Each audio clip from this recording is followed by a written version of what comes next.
My Singing Monsters has a terrible settings menu, and in this video, I'm going to be fixing it. But before we start fixing this menu, what makes a menu bad in the first place? I'm not talking about menu design today because I'm not a menu designer, and I know literally nothing about it. In fact, a lot of the concepts you'll see today are not very good. What we're talking about is functionality. What a menu can do. A good settings menu can completely change how you play a game. My Singing Monsters has a terrible options menu, not just because it doesn't let you do anything cool, but also because a bunch of the buttons don't do anything at all. Let's just take a look. At the top are some ways to change things about your profile. You can change your picture, your name, your moniker, if you're level 30 or above. Underneath that are a couple switches, one to mute ambience, and one to disable globies. This is for photosensitive players. These buttons are okay, although they do feel a little out of place. But what the real problem is these purple buttons underneath. There are 8 of these, and 3 of them don't do anything. The progress save button is a button you can click at the beginning of the game to link your account to an email, but after that, it serves no purpose whatsoever except to tell you that your account is linked. This is Editing Austin, and for the first time in who knows how long, they actually changed how it works in the latest update. Full details in my newest video, but yeah, it's slightly more useful now.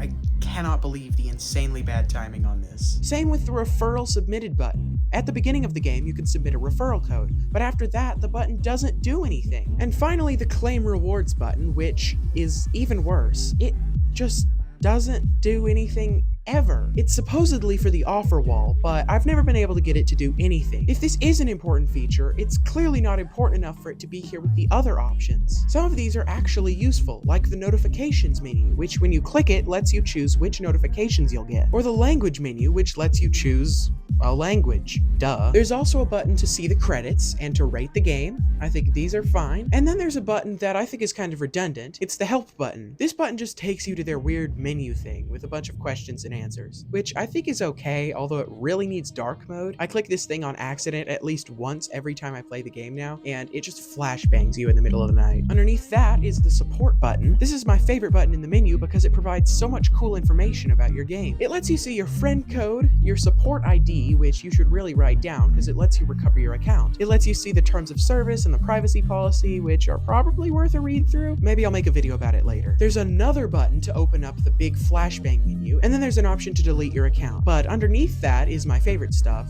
the version number and the DLC. The DLC is really cool because it changes even when we don't get a whole new version. So for example, maybe they want to change a description or change the color of some text. All they have to do is send it over in DLC, and then you don't have to have a full software update for it. But it also means that we can see whenever the game changes. When the DLC number hasn't changed, you can know for sure that nothing else has. Back to the main settings menu, there's a button in the bottom left corner that lets you easily record your screen, and there's a logout button, which lets you log out of your account. This is helpful if you have multiple accounts that you're managing. So there's some cool stuff in the options menu, but I think we can do a lot better, so I'm gonna change it. Keep in mind, this is not a design update. These buttons look awful. Honestly, the layouts are really clunky. The point is, I'm trying to add functionality and organization. But without any further ado, let's take a look at the refresh settings menu. And here it is.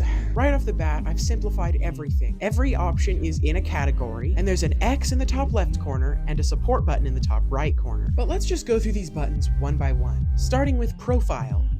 This is the section that lets you change everything about you and your profile. And while I was there, I added in a full-on profile system. So when you click the profile button, this is what you see. There's a place to change your name, your profile picture, and your moniker like before, but now there are other cool things too, like the option to display your stats and your friend count on your profile card. I've added in a section where you can write a bio, and there's a whole gifting system. I'll talk about this system more in another video. There's also a section that lets you see how many friends you have, and of course dedicated buttons for referral code and linking. I moved these here and they will disappear once you don't need them anymore. Here's a mock-up of what your profile card might look like. There's a button in the top left corner that takes you to the edit menu, and then it shows your bio, your username, your icon, the amount of friends you have if you have that enabled. There's a window to let you send gifts, there's the option to send a key, and then there's the stats button, which of course is toggleable. We'll take a closer look at stats in a minute. Like I said, I'm working on a video to overhaul the friends system, and that's where we'll talk more about gifting. But for now, let's move on to the next menu, notifications. The only things I've changed here here is that I've added an all notifications toggle, which will flip all of your notifications on or off, and I've added a button in the bottom left corner to change your ringtone. I also think it would be cool if each of the notification types got a unique sound. Like if when your baking is done, it would make the baking sound. But for now, that's the notifications menu. Next is sound. This is a whole new menu that adds in a bunch of new functionality. There's a separate sound slider for all the volume, music,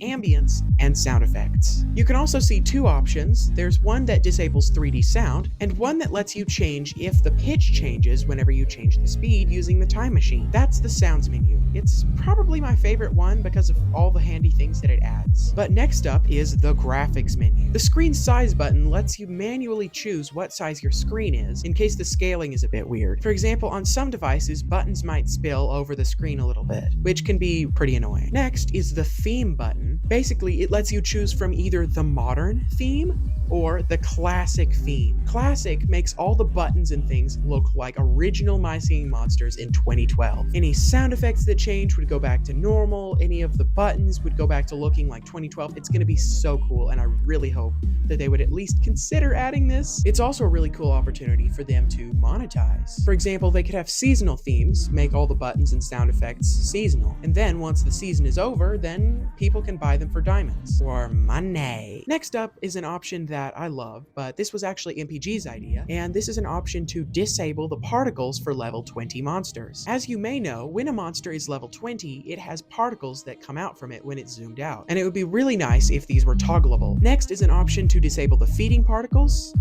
It's impossible to see your monster while feeding it now, so I added an option to disable that. And there's an option to disable island discovery cutscenes. So like whenever you buy Water Island, it wouldn't flash up with Water Island. For egg hatching animation, I gave 3 options. Turn it on, turn it off, or only whenever it's new. Right now, you can only have the fun egg hatching thing whenever it's a new monster, but I think that there should definitely be an option to let you hatch it every time. It's really satisfying to hatch those eggs, and I would love to be able to just crack them open every time. I think the graphics menu is really important, and I hope they'll consider adding some of these features. Next is the controls menu. This is a pretty simple one. There is an option to quick feed. It makes it to where instead of tapping 4 times to level something up, you pay all of the food at once and level it up 1 time. Pretty revolutionary, right? Honestly, I don't know why this isn't a thing. It is super annoying to accidentally spend a little extra food when it could be as simple as just tapping 10 times instead of 40 times. And when you go onto Tribal Island, it's even worse because like I have to level up my monsters to like over 100. That means tapping the screen over 400 times. That is insane. It is one of the most frustrating and tedious things to do in My Singing Monsters, and a quick feed option would be really helpful. When you click Gamepad Controls, this shows you the controls for when you're playing My Singing Monsters with a controller. You may be thinking, you can't play My Singing Monsters with a controller. And you're right. By adding in this option, they would have to actually add in controller support, which they have done before. There are official My Singing Monsters diagrams for the Moga mobile controller. What are they doing? Why isn't this a feature? Anyways, that's all for controls.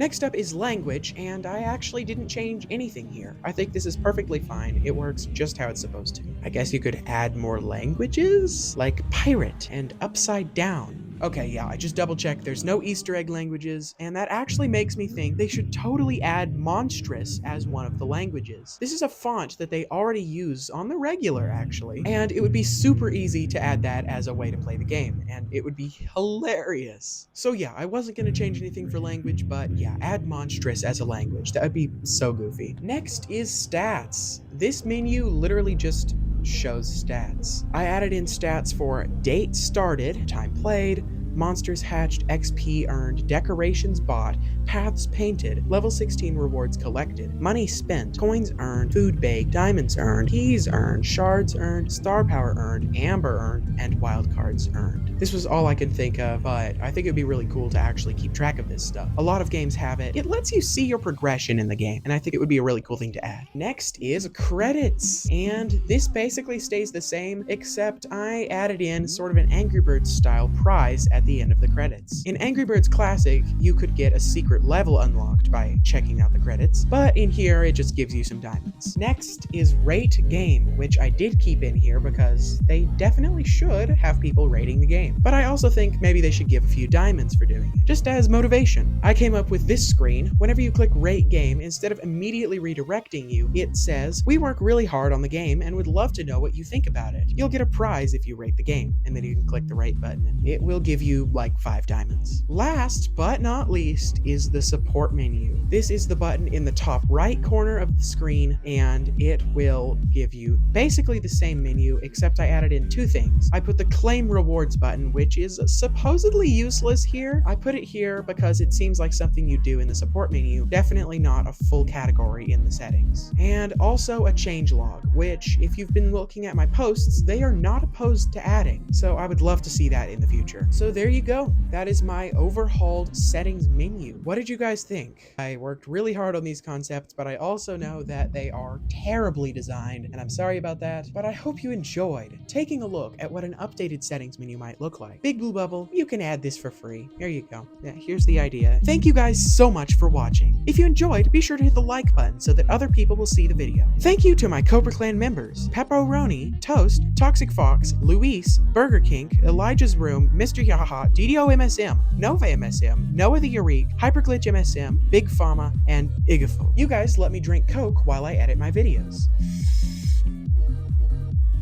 What do you mean there's nothing in it? If you enjoyed this video, it would really help me out if you watched another one. On my left is a video showing everything you missed in the last update of My Singing Monsters. And on the right is a diamond duplication glitch I found in 2015. Thank you for watching, and happy monstering!